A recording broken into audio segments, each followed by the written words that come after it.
비교로 만든 나를 해체하는 법. 남과 나를 비교하는 일이 나를 만든 게 아니다. 누군가 승진했다는 소식을 들었을 때 먼저 축하의 마음이 올라오지 않고 가슴 어딘가가 내려앉는 느낌이 드는 순간이 있습니다. 오랜 친구가 아이를 낳았다는 말을 듣고 기쁜 마음보다 먼저 나는 왜 아직이라는 생각이 스치는 순간이 있습니다. SNS를 켜면 눈부신 성취들이 넘쳐납니다. 누군가는 창업에 성공했고, 누군가는 멋진 여행을 다녀왔고, 누군가는 사랑하는 사람과 결혼했습니다.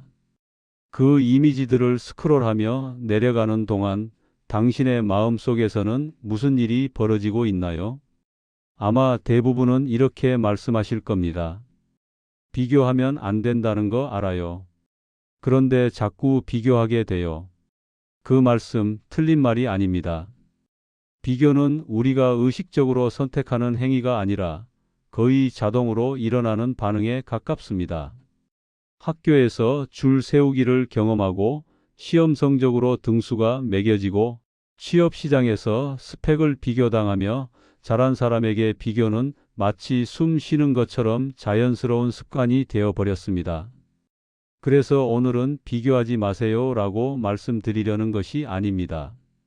그보다는 조금 다른 이야기를 드리고 싶습니다. 비교가 당신을 어떻게 만들어 왔는지, 그리고 그 구조 안에서 당신이 어떤 위치에 놓여 있는지를 함께 들여다보려 합니다. 우리는 타인의 기대라는 틀에서 한 걸음 빠져나오는 전환을 함께 경험했습니다. 이제 그 다음 단계로 넘어갈 때가 되었습니다. 스스로를 비교로 정의해온 구조, 그 뿌리 깊은 습관을 해체하는 일입니다. 조금 더 구체적인 장면을 떠올려 보겠습니다. 직장에서 같은 해에 입사한 동기가 있습니다. 비슷한 일을 하고 비슷한 시간을 보내왔는데 어느 날 그 사람이 먼저 승진합니다. 그 소식을 들었을 때 당신의 마음속에서는 어떤 일이 일어나나요? 아마 처음에는 축하해라는 말이 입에서 나올 겁니다. 그런데 그 말을 하는 순간에도 마음 한쪽에서는 무언가가 조여옵니다. 나는 뭐가 부족했을까? 내가 뭘 잘못했을까? 저 사람이 나보다 뭘 더 잘했길래? 이런 생각들이 꼬리를 물고 이어집니다. 이 순간 당신은 자신을 평가하고 있습니다. 그런데 그 평가의 기준이 어디서 온 것인지 생각해 보셨나요? 승진이라는 것, 그것이 당신에게 정말로 중요한 것인지, 아니면 남들이 중요하게 여기는 것이니까 중요하게 느껴지는 것인지요? 당신이 그 동기보다 못한 사람이라는 판단, 그 판단의 근거는 무엇인가요? 회사가 정한 승진 기준? 그 기준은 누가, 왜, 어떤 목적으로 만든 것인가요? 비교는 평가이고 평가에는 반드시 기준이 필요합니다. 문제는 우리가 사용하는 기준의 대부분이 우리가 직접 선택한 것이 아니라는 점입니다. 우리는 태어나면서부터 수많은 기준들 속에 던져졌습니다. 키가 크면 좋은 것, 성적이 높으면 좋은 것, 좋은 대학을 나오면 좋은 것, 연봉이 높으면 좋은 것, 결혼을 빨리 하면 좋은 것, 아이를 낳으면 좋은 것. 이런 기준들은 마치 공기처럼 우리를 둘러싸고 있어서 우리는 그것을 기준이라고 인식하지 못합니다. 그냥 당연한 것이라고 생각합니다. 그래서 비교가 일어날 때 우리는 자신을 타인과 비교한다고 생각하지만 실제로는 남이 만든 기준으로 자신을 재단하고 있는 것입니다. 비교는 당신을 작게 만드는 평가가 아닙니다. 비교는 당신의 기준을 남에게 위탁하는 구조입니다. 이 말이 조금 어렵게 느껴지실 수도 있습니다. 천천히 다시 생각해 보겠습니다. 당신이 누군가와 비교해서 못났다고 느낄 때 그 못났다는 판단은 어디서 오는 걸까요? 그것은 어떤 기준을 전제로 합니다. 연봉이 낮으면 못난 것이다. 승진이 늦으면 못난 것이다. 결혼을 안 했으면 못난 것이다. 이런 기준들 말입니다. 그런데 그 기준은 당신이 선택한 것인가요? 당신이 깊이 생각하고 여러 가능성을 검토하고 이것이 나에게 중요한 가치야라고 결정한 것인가요? 아니면 그냥 주변에서 그렇게 말하니까, 사회가 그렇게 요구하니까, 어릴 때부터 그렇게 배웠으니까 그렇게 된 것인가요? 우리는 타인과 비교하는 습관을 산다고 착각하지만 사실 우리는 타인이 설정한 평가 기준으로 스스로를 재단해 왔습니다. 비교의 고통은 여기서 옵니다. 내가 선택하지 않은 기준으로 나를 평가하고 그 평가 결과에 따라 나의 가치를 결정하는 것. 이것이 비교의 본질입니다. 조금 다른 장면을 떠올려 보겠습니다. 명절에 친척들이 모입니다. 오랜만에 만난 친척들 사이에서 을에 나오는 질문들이 있습니다. 요즘 뭐 하니? 언제 결혼해? 아이는 언제 낳을 거야? 연봉은 얼마야? 이런 질문들 앞에서 당신은 어떤 기분이 드시나요? 아마 불편하실 겁니다. 그런데 그 불편함의 정체가 무엇인지 생각해 보신 적 있으신가요? 그 질문들은 모두 비교를 전제로 합니다. 언제 결혼해? 라는 질문은 다른 사람들은 이미 결혼했는데 너는 왜 안 했니? 라는 비교를 내포하고 있습니다. 연봉은 얼마야?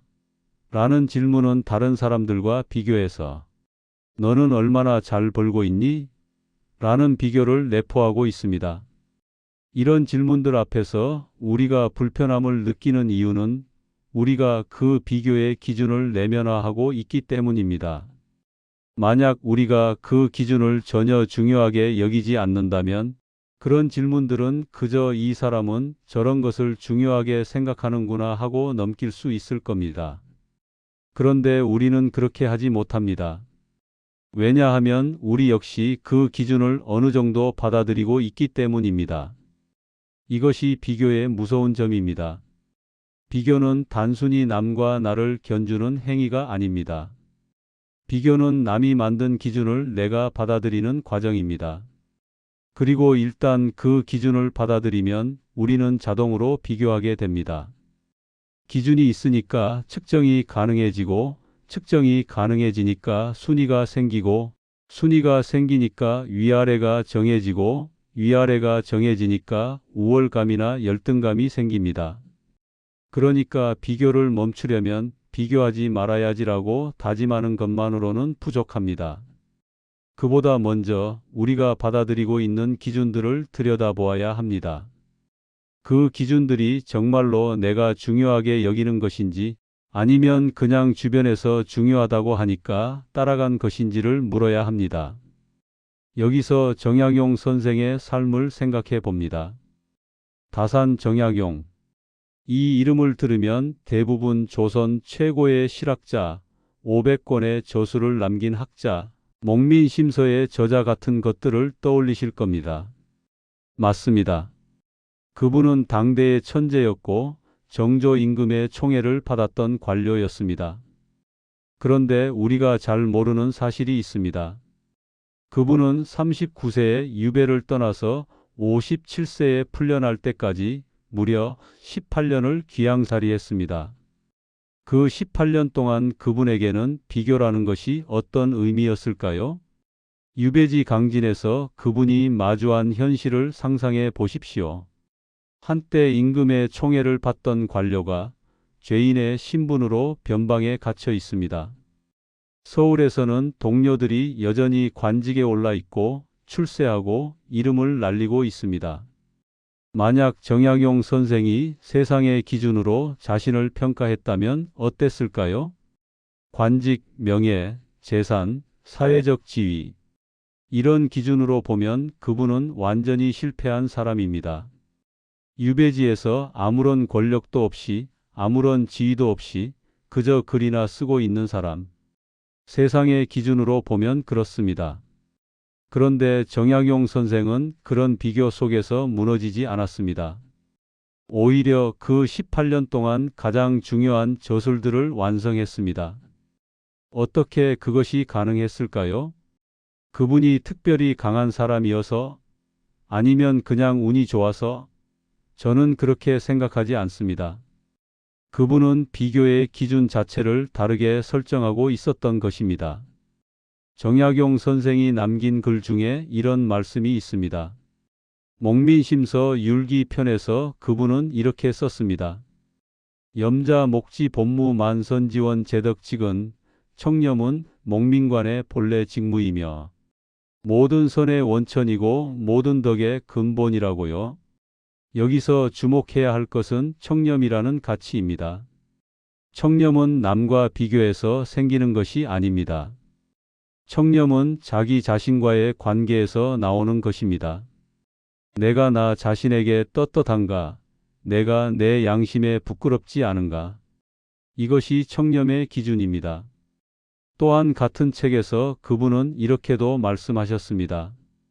선목민자 필자 욕자자 필염 용념자 필검 절용자 목지선무야. 수령 노릇을 잘하려는 자는 반드시 자애로워야 하고 자애로우려면 반드시 청렴해야 하며 청렴하려면 반드시 전략해야 한다고요. 여기서 그분이 제시하는 기준을 보십시오. 자애, 청렴, 검소. 이것들은 모두 남과 비교해서 얻어지는 것이 아닙니다. 이것들은 자기 안에서 선택하고 실천하는 것입니다. 정약용 선생의 덕에 대한 관점은 더욱 흥미롭습니다. 그분은 대학공의에서 이렇게 말씀하셨습니다. 마음은 본래 덕이 없고 오직 고든 성품이 있을 뿐이다. 나의 이 고든 마음을 실천하는 것을 일러 덕이라 한다. 선을 행한 뒤에야 덕이라는 이름이 생겨나는 것이니 실천하기 전에야 어찌 이 몸에 명덕이 있겠는가. 이 말씀은 매우 중요합니다. 당시 주류 학문이던 성리학에서는 덕이 마음속에 선천적으로 존재한다고 보았습니다. 그런데 정약용 선생은 다르게 보았습니다. 덕은 타고나는 것이 아니라 실천을 통해 만들어지는 것이라고요. 이것이 비교와 어떤 관련이 있을까요? 만약 덕이 선천적인 것이라면 어떤 사람은 태어날 때부터 덕이 많고 어떤 사람은 적은 것이 됩니다. 그러면 비교가 가능해집니다. 저 사람은 나보다 덕이 많아. 나는 저 사람보다 덕이 부족해. 이런 식으로요.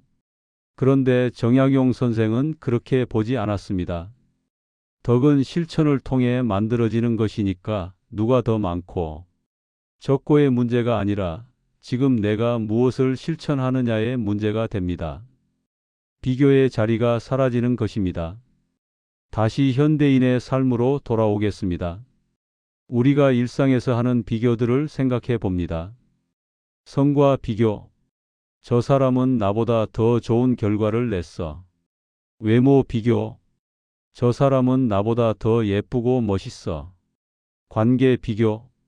저 사람은 나보다 더 좋은 연인이 있어.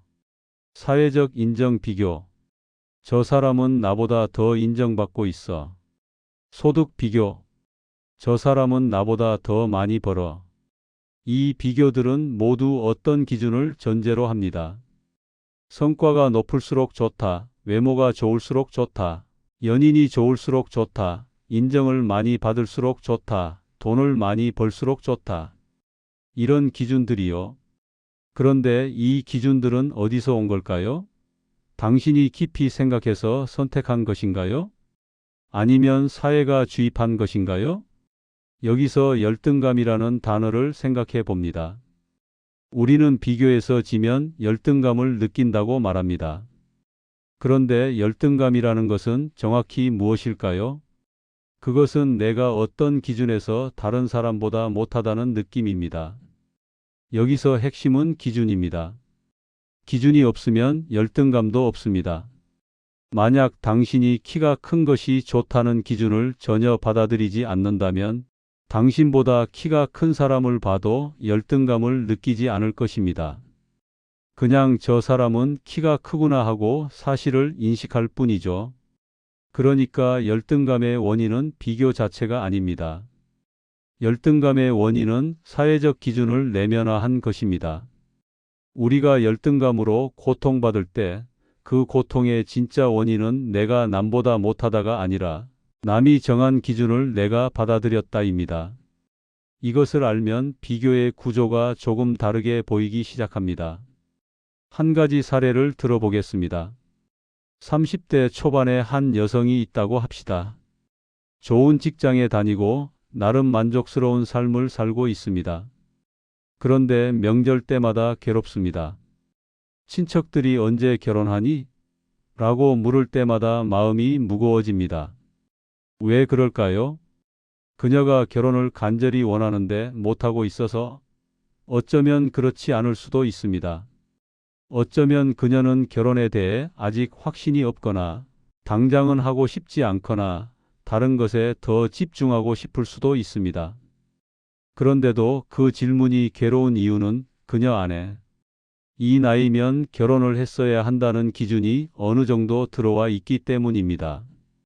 그 기준이 그녀의 것인지 사회가 심어 놓은 것인지는 그녀 자신도 잘 모릅니다. 그냥 그런 것으로 받아들여 왔으니까요. 이것이 비교의 무서운 점입니다. 기준이 너무 당연하게 내면화되어 있어서 우리는 그것이 기준이라는 것조차 인식하지 못합니다. 그래서 비교에서 지면 자동으로 괴로워집니다. 그 괴로움이 어디서 오는지 따져보지도 않고요. 여기서 중요한 전환이 필요합니다. 비교는 평가 도구이고 정체성은 평가 결과가 아닙니다. 이 말이 무슨 뜻인지 천천히 생각해 보겠습니다.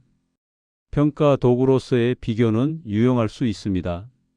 이번 프로젝트가 저번 프로젝트보다 더 잘 됐나? 를 비교하면 개선점을 찾을 수 있습니다. 이 방법이 저 방법보다 더 효율적인가? 를 비교하면 더 나은 선택을 할 수 있습니다. 이런 비교는 도구로서 기능합니다. 그런데 문제는 우리가 비교를 나는 어떤 사람인가를 결정하는 데 사용할 때 생깁니다. 저 사람보다 연봉이 낮으니까 나는 실패한 사람이야. 저 사람보다 예쁘지 않으니까 나는 매력 없는 사람이야. 저 사람보다 인정받지 못하니까 나는 가치 없는 사람이야. 이런 식으로 비교가 정체성을 결정하기 시작하면 우리는 비교의 노예가 됩니다. 왜냐하면 비교에서 이기면 잠시 기분이 좋아지고 지면 곧바로 자기 가치감이 무너지니까요. 그리고 비교에서 영원히 이길 수는 없습니다. 아무리 잘해도 나보다 더 잘하는 사람은 항상 있으니까요. 비교의 기준은 남이 만든 것이고 정체성의 기준은 스스로 만드는 것입니다. 이 구분이 중요합니다. 사회가 성공이라고 부르는 것, 매력이라고 부르는 것, 가치라고 부르는 것, 그것들은 사회가 만든 기준입니다. 그것이 당신의 정체성을 결정하게 두지 마십시오. 당신의 정체성은 당신이 무엇을 중요하게 여기느냐, 당신이 어떤 삶을 살고 싶으냐, 당신이 어떤 사람이 되고 싶으냐에 의해 결정되어야 합니다. 그것은 비교로 결정될 수 있는 것이 아닙니다. 다시 정약용 선생의 이야기로 돌아갑니다. 그분이 유배지에서 보여준 태도를 생각해 봅니다. 유배지에서 그분은 무엇을 했을까요? 세상의 기준으로 보면 실패한 위치에 있으면서 그분은 자신이 중요하게 여기는 일에 몰두했습니다. 글을 썼습니다. 백성을 위한 정책을 구상했습니다. 제자들을 가르쳤습니다. 그분에게 중요한 것은 세상이 나를 어떻게 평가하느냐가 아니었습니다. 그분에게 중요한 것은 내가 어떤 일을 하느냐, 내가 어떤 사람이 되느냐였습니다. 그분은 두 아들에게 보낸 편지에서 이렇게 말씀하셨습니다. 패족이라 벼슬은 못하지만 성인이야 되지 못하겠느냐, 문장가가 되지 못하겠느냐? 이 말씀에서 그분의 태도가 드러납니다.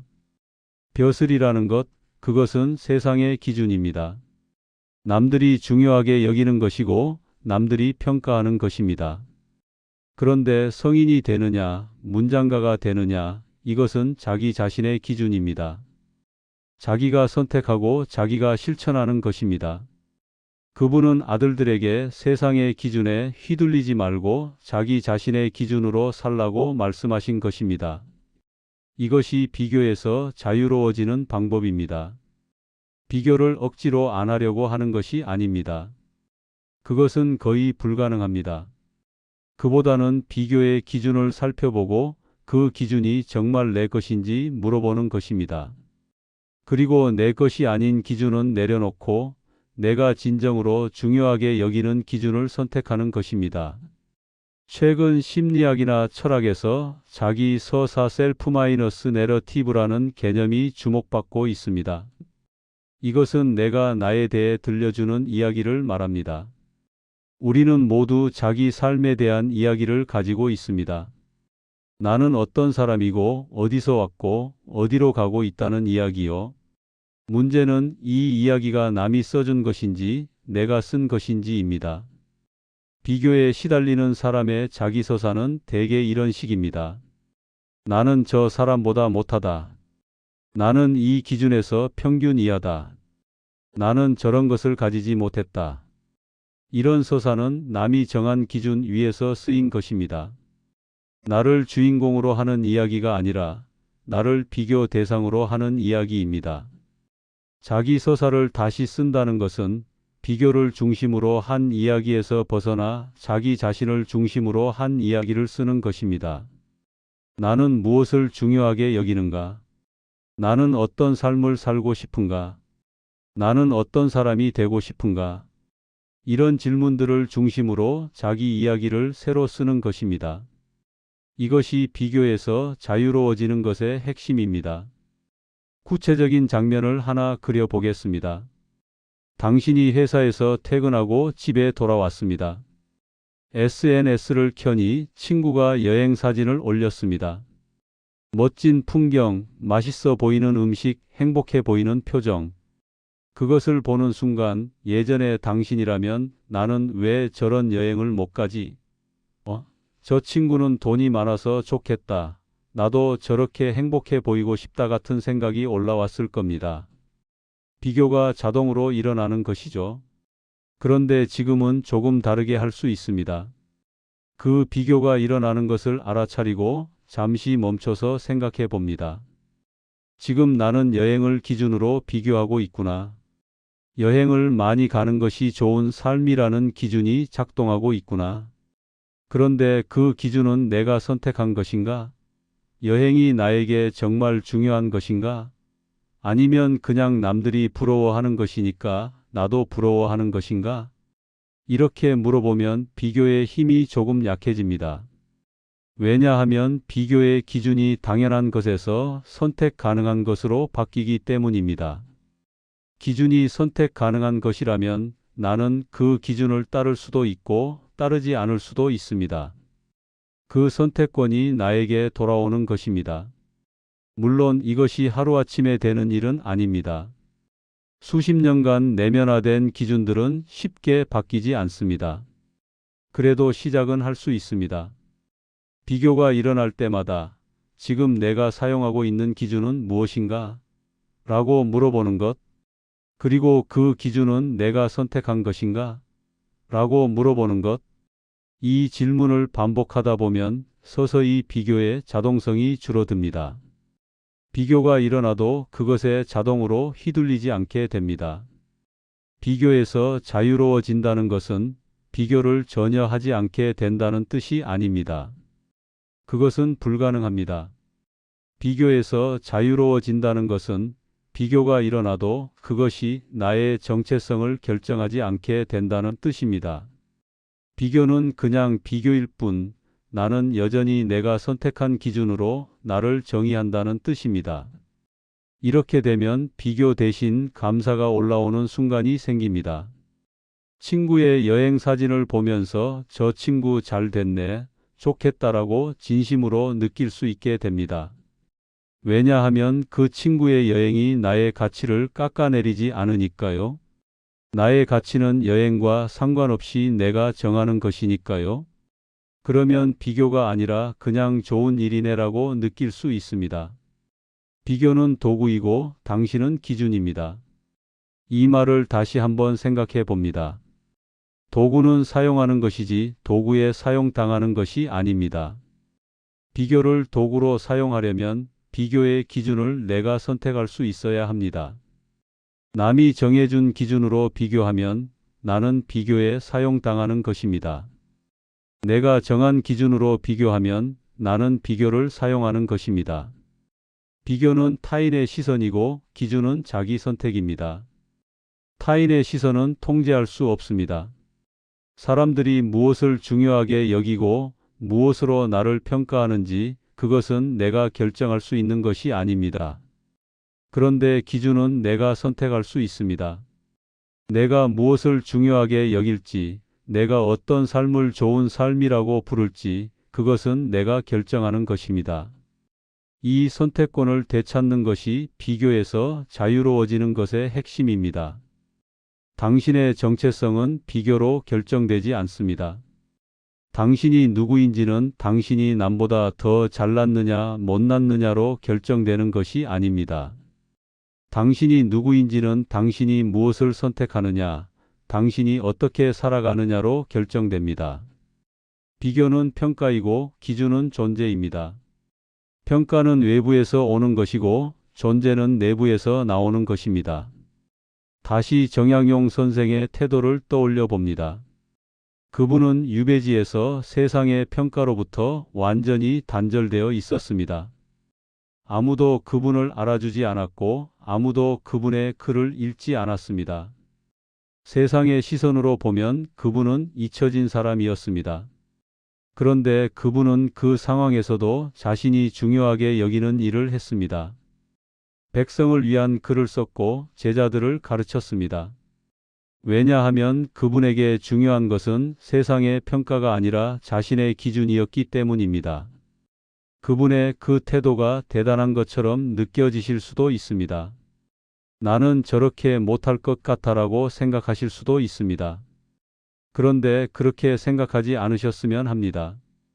정약용 선생도 처음부터 그런 사람이었던 것은 아닐 겁니다. 그분도 젊었을 때는 세상의 인정을 원했을 것이고 승진을 원했을 것이고 명예를 원했을 것입니다. 그런데 유배라는 상황이 그분에게 세상의 기준을 내려놓을 기회를 준 것입니다. 모든 것을 빼앗긴 상황에서 그분은 그래서 나에게 진짜 중요한 것은 무엇인가? 라는 질문을 던질 수밖에 없었을 것입니다. 우리는 유배를 가지 않아도 그 질문을 던질 수 있습니다. 지금 이 자리에서 나에게 진짜 중요한 것은 무엇인가? 라고 물어볼 수 있습니다. 세상이 중요하다고 하는 것 말고, 남들이 부러워하는 것 말고, 나에게 진짜 중요한 것, 그것이 무엇인지 생각해 볼 수 있습니다. 그리고 그 대답을 찾으면 그것을 기준으로 삼으면 됩니다. 그 기준은 남과 비교할 수 없는 것일 겁니다. 왜냐하면 그것은 오직 당신만의 것이니까요.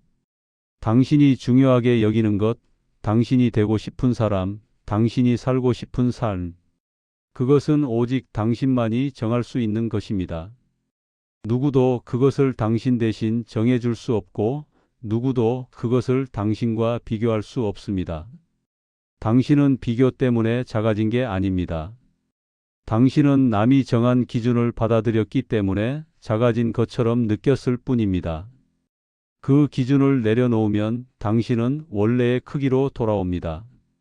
당신은 타인의 기준 안에 갇힌 게 아닙니다. 당신은 그 기준을 자신의 것으로 착각했을 뿐입니다. 그 착각을 알아차리면 당신은 그 안에서 걸어 나올 수 있습니다.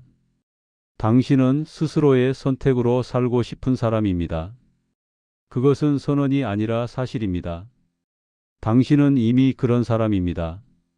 다만 그동안 너무 많은 외부의 기준에 둘러싸여 있어서 자신의 선택권을 잊고 있었을 뿐입니다. 그 선택권은 여전히 당신에게 있습니다. 지금 이 순간에도 비교를 멈추세요 라고 말씀드리지 않겠습니다. 그것은 너무 어려운 일이고 어쩌면 불가능한 일입니다. 대신 이렇게 말씀드리고 싶습니다. 이제 비교의 기준을 놓아도 됩니다. 남이 정해준 기준, 사회가 심어놓은 기준, 어릴 때부터 당연하다고 배운 기준, 그것들을 하나씩 내려놓아도 됩니다. 내려놓는다고 해서 당신이 나태해지는 것이 아닙니다. 내려놓는다고 해서 당신이 실패하는 것이 아닙니다. 오히려 당신은 더 자유로워질 것입니다. 남의 기준에 맞추느라 쓰던 에너지를 당신 자신의 기준을 세우는 데 쓸 수 있게 될 것입니다. 그리고 이제 당신의 기준을 선택해도 됩니다. 당신에게 진짜 중요한 것이 무엇인지 물어보고 그것을 기준으로 삼아도 됩니다. 그 기준은 남들에게 인정받지 못할 수도 있습니다. 남들이 이해하지 못할 수도 있습니다. 그래도 괜찮습니다. 그것은 당신의 기준이니까요. 당신의 삶이니까요. 당신이 선택하는 것이니까요. 정약용 선생은 유배지에서 자신만의 기준을 세우고 살았습니다. 세상이 그분을 잊어도 그분은 자신이 중요하게 여기는 일을 했습니다. 그리고 그 결과물이 지금까지 남아서 우리에게 가르침을 주고 있습니다. 그분이 세상의 기준에 매달렸다면 어땠을까요? 아마 유배지에서 절망하고 좌절하고 무너졌을 겁니다. 그런데 그분은 자신의 기준을 선택했고, 그래서 그 상황에서도 자신의 삶을 살 수 있었습니다. 당신도 그렇게 할 수 있습니다. 당신의 상황이 어떻든, 당신의 처지가 어떻든, 당신은 자신의 기준을 선택할 수 있습니다. 그 선택은 대단한 것이 아닙니다. 거창한 결심도 필요 없습니다. 그냥 나에게 중요한 것은 무엇인가? 라고 조용히 물어보는 것, 그것으로 충분합니다. 그리고 그 대답을 따라 조금씩 살아가는 것, 그것으로 충분합니다. 비교의 소음 속에서 당신만의 목소리를 들어보시기 바랍니다. 그 목소리가 작을 수도 있습니다. 오랫동안 묻혀 있었으니까요. 그래도 귀 기울여 들어보시기 바랍니다. 그 목소리가 당신의 기준입니다. 그 목소리가 당신이 정말로 중요하게 여기는 것입니다.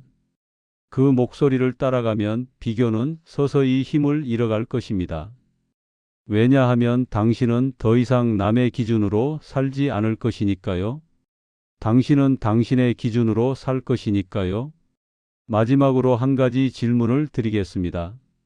지금 당신이 가장 자주 비교하는 것은 무엇인가요? 그 비교의 기준은 정말 당신이 선택한 것인가요?